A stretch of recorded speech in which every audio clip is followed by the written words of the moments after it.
Silicon city ಬೆಂಗಳೂರಿನಲ್ಲಿ ಸೈಕೋಪತಿ ಕಾಟ ಆರಂಭ ಆಗಿದೆ. ಡಿವೋರ್ಸ್ ಕೇಳಿದಕ್ಕಾಗಿ ಖಾಸಗಿ ಫೋಟೋವನ್ನ ವೈರಲ್ ಮಾಡೋದಾಗಿ ಬೆದರಿಕೆಯನ್ನ ಹಾಕ್ತಾ ಇದ್ದಾನೆ.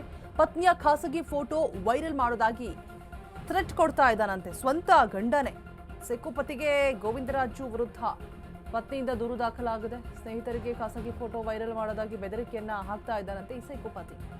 ಡಿವೋರ್ಸ್ ಕೇಳಿದಕ್ಕಾಗಿ ಈ ರೀತಿಯಾಗಿ ಬೆದರಿಕೆ ಹಾಕೋದಕ್ಕೆ ಮುಂದಾಗಿದ್ದಾನೆ. ಅಮೃತಹಳ್ಳಿ ಪೊಲೀಸ್ ಠಾಣೆಯಲ್ಲಿ ಈ ಬಗ್ಗೆ ಪ್ರಕರಣ ಕೂಡ ದಾಖಲಾಗಿದೆ.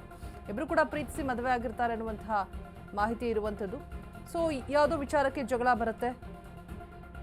ಡಿವೋರ್ಸ್ ಕೇಳಿದಂತಹ ಸಂದರ್ಭದಲ್ಲಿ ಪತ್ನಿ ಈ ಸೈಕೋಪತಿ ತನ್ನ ಪ್ರೈವೇಟ್ ಫೋಟೋಸನ್ನ ಖಾಸಗಿ ಫೋಟೋಗಳನ್ನ ವೈರಲ್ ಮಾಡ್ತೀನಿ ಅಂತ ಹೇಳ್ಬಿಟ್ಟು ಪತ್ನಿಗೆ ಬೆದರಿಕೆಯನ್ನ ಹಾಕ್ತಾ ಇದ್ದಾನಂತೆ.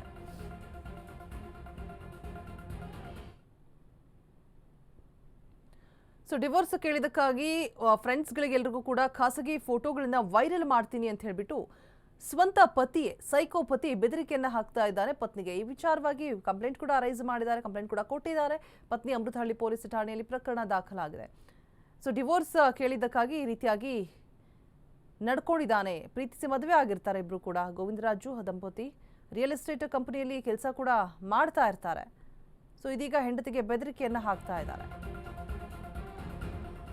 ಪ್ರೀತಿಸಿ ಮದುವೆ ಆಗಿರ್ತಾರೆ ದಂಪತಿ, ಗೋವಿಂದರಾಜು ದಂಪತಿ ರಿಯಲ್ ಎಸ್ಟೇಟ್ ಕಂಪನಿಯಲ್ಲಿ ಕೆಲಸ ಮಾಡ್ತಾ ಇರ್ತಾರೆ. 2024ರಲ್ಲಿ ಯಲಹಂಕದ ಮಾಲ್ನಲ್ಲಿ ಇಬ್ಬರಿಗೂ ಕೂಡ ಪರಿಚಯ ಆಗಿರುತ್ತೆ.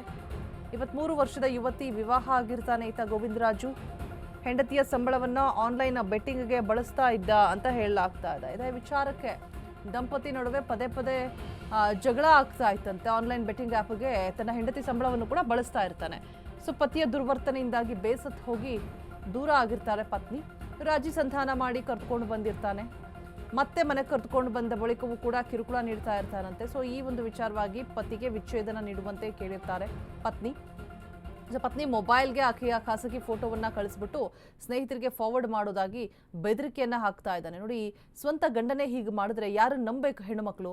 ಆಕೆಯ ಖಾಸಗಿ ಫೋಟೋವನ್ನ ಫ್ರೆಂಡ್ಸ್ಗಳಿಗೆ ಫಾರ್ವರ್ಡ್ ಮಾಡ್ತೀನಿ ಡಿವೋರ್ಸ್ ಕೇಳಿದಕ್ಕಾಗಿ. ಆಕೆ ದುಡ್ದಂತಹ ಸಂಬಳವನ್ನೆಲ್ಲ ಇವನಿಗೆ ಕೊಡಬೇಕಾಗಿತ್ತು. ಆನ್ಲೈನ್ ಬೆಟ್ಟಿಂಗ್ ಆ್ಯಪ್ ಮುಖಾಂತರ ಎಲ್ಲವನ್ನು ಅಲ್ಲಿ ಹೂಡಿಕೆ ಮಾಡಿ ಹಾಳು ಮಾಡ್ತಾ ಇದ್ದ. ಮತ್ತೆ ಬಿಟ್ಟು ಹೋದಾಗ ಸಂಧಾನ ಮಾಡಿಬಿಟ್ಟು ಮತ್ತೆ ಕರೆದುಕೊಂಡು ಬರ್ತಾನೆ. ಮತ್ತೆ ಅದೇ ರೀತಿಯಾಗಿ ತೊಂದರೆಯನ್ನ ಥ್ರೆಟ್ಟನ್ನು ಕೊಡೋದಕ್ಕೆ ಆರಂಭ ಮಾಡ್ತಾ ಇರ್ತಾನಂತೆ. ಸೊ ಈ ವಿಚಾರವಾಗಿ ಹೆಚ್ಚಿನ ಡೀಟೇಲ್ಸ್ ಅನ್ನ ಕೊಡೋದಕ್ಕೆ ನಮ್ಮ ಪ್ರತಿನಿಧಿ ಅರುಣ್ ದೂರವಾಣಿ ಸಂಪರ್ಕದಲ್ಲಿ ಜಾಯಿನ್ ಆಗ್ತಾ ಇದ್ದಾರೆ. ಅರುಣ್, ಸ್ವಂತ ಗಂಡನೇ ಈ ರೀತಿಯಾಗಿ ಹೆಂಡತಿಯ ಖಾಸಗಿ ಫೋಟೋಗಳನ್ನ ವೈರಲ್ ಮಾಡ್ತೀನಿ ಅಂತ ಹೇಳ್ತಿದ್ದಾನೆ. ಸೈಕೋನ ಆಯ್ತಾ ಏನಂತ ಹೇಳ್ಬಿಟ್ಟು ಯಾಕೆ ಹೀಗೆ ಮಾಡ್ತಾ ಇದ್ದಾನೆ? ಆನ್ಲೈನ್ ಬೆಟ್ಟಿಂಗ್ ಆ್ಯಪ್ಗೆ ಹಣವನ್ನ ವೇಸ್ಟ್ ಮಾಡ್ತಾ ಇದ್ದ, ಅಲ್ಲಿ ಹಣವನ್ನ ಕಳೀತಾ ಇದ್ದ ಅಂತ ಹೇಳ್ಬಿಟ್ಟು ಮಾಹಿತಿ ಇದೆ. ಪತ್ನಿಯ ಸಂಬಳದ ದುಡ್ಡಲ್ಲಿ ಹೆಚ್ಚಿನ ಡೀಟೇಲ್ಸ್ ಕೊಡೋದಾದ್ರೆ.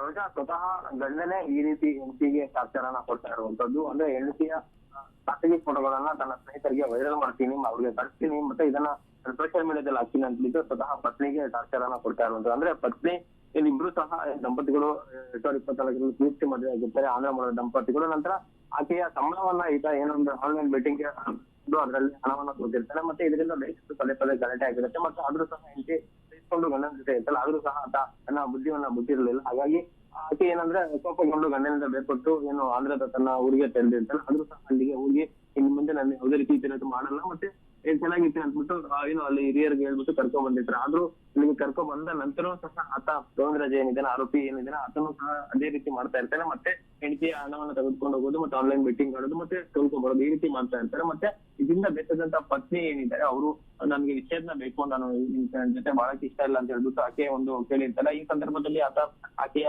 ಖಾಸಗಿ ಫೋಟೋಗಳು, ನಿನ್ನ ಖಾಸಗಿ ಫೋಟೋಗಳು ನನ್ನ ಹತ್ರ ಇದೆ ಅಂತ ಹೇಳ್ಬಿಟ್ಟು ಆಕೆಗೆ ವಾಟ್ಸ್ಆಪ್ ಮಾಡ್ಬಿಟ್ಟು ಈ ಫೋಟೋಗಳೆಲ್ಲರೂ ಸಹ ನಾನು ಸೋಷಿಯಲ್ ಮೀಡಿಯಾದಲ್ಲಿ ಹಾಕ್ತೀನಿ, ಮತ್ತೆ ನನ್ನ ಸ್ನೇಹಿತರಿಗೆ ಕಳಿಸ್ತೀನಿ ಅಂದ್ಬಿಟ್ಟು ಆಕೆಗೆ ಪದೇ ಪದೇ ಬೆದರಿಕೆಯನ್ನು ಹಾಕ್ತಾ ಇರ್ತಾನೆ. ಸೊ ಇದರಿಂದ ಬೇಸತ್ತಂತಹ ಏನು ಆ ಪತ್ನಿ ಏನಿದ್ದಾರೆ, ಸೊ ಇವರು ಅಮೃತಹಳ್ಳಿ ಪೊಲೀಸ್ ಠಾಣೆಗೆ ಒಂದು ದೂರನ್ನ ಕೊಟ್ಟಿರುವಂತದ್ದು. ಅದಕ್ಕೆ ದೂರನ್ನ ದಾಖಲಿಸಿಕೊಂಡಂತ ಆ ಪೊಲೀಸರು ಏನು ಆತನಿಗೆ ನೋಟಿಸ್ ಅನ್ನ ಕೊಟ್ಟು ವಿಚಾರಣೆಗೆ ಬರುವಂತ ಸಹ ತಿಳಿಸಿರೋದು. ಅಂದ್ರೆ ಕೇವಲ ಈ ರೀತಿ ಏನು ಹೆಂಡತಿ ಬುದ್ಧಿವಾದ ಹೇಳಿದಕ್ಕೆ ಆತ ಮತ್ತೆ ವಿಚ್ಛೇದನ ಕೇಳಿದಕ್ಕೆ ಈ ರೀತಿ ಮಾಡ್ತಾ ಇರೋದು ನಿಜಕ್ಕೂ ಬೆಂಗಳೂರಲ್ಲಿ ಒಂದ್ ರೀತಿ ಆಶ್ಚರ್ಯಕರ ವಿಚಾರ ಅಂತ ಹೇಳ್ಬೋದು. ಯಾಕಂದ್ರೆ ಈ ರೀತಿ ಸಹ ಗಂಡನ ವಿಚಾರ ಅನ್ನೋದು ಪ್ರಶ್ನೆ ಸಹ ಮೂಡುತ್ತೆ. ಹಾಗಾಗಿ ಆ ಪೊಲೀಸರಿಗೆ ಈಗ ಪತ್ನಿ ದೂರನ್ನ ಕೊಟ್ಟಿರುವಂತದ್ದು. ಆತನ ವಿರುದ್ಧ ಗೋವಿಂದರಾಜ್ ವಿರುದ್ಧ ಪೊಲೀಸರು ಸಹ ಏನು ಆತನ ಒಂದು ಹುಡುಕಾಟವನ್ನು ಮಾಡ್ತಾರೆ, ಮತ್ತೆ ಆತನಿಗಾಗಿ ಪತ್ನಿಯನ್ನ ಸಹ ಮಾಡ್ತಾ ಇರುವಂತದ್ದು.